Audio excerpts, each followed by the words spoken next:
अमृत के धार केहू केतनो पियाई एगो माई बिना। अमृत के धार केहू केतनो पियाई एगो माई बिना। कैसे करे जवा जुड़ाई ये भाई एगो माई बिना। कैसे करे जवा जुड़ाई ये भाई एगो माई बिना।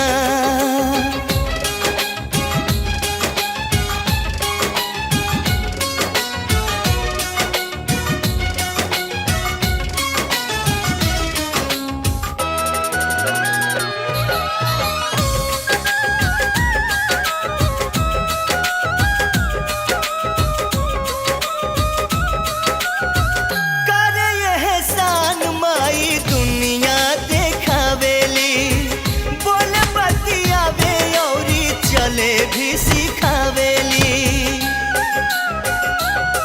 हो करे एहसान माई दुनिया देखावेली।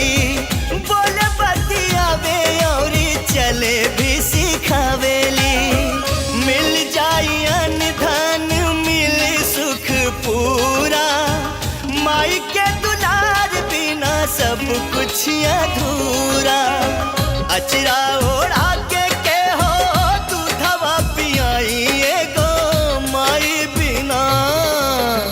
कैसे करे जवा जुड़ाई ये भाई एगो माई बिना।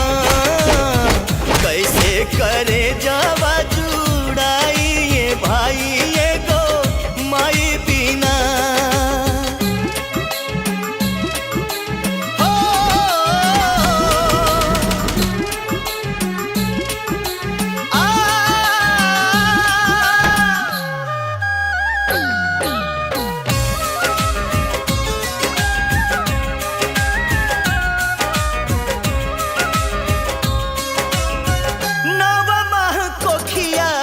रखलू सहेज के दिहलू जनमवा माई सारा सुख तेज के। हो नव माह कोखिया में रखलू सहेज के दिहलू जनमवा माई सारा सुख तेज के। कैसे गिनाई तो हर कितना उपकार बा।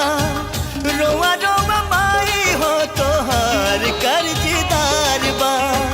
करके जीवतिया मिरिया बढ़ाई एगो माई बिना।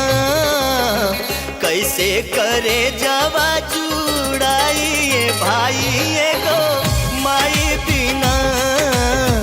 कैसे करे जवा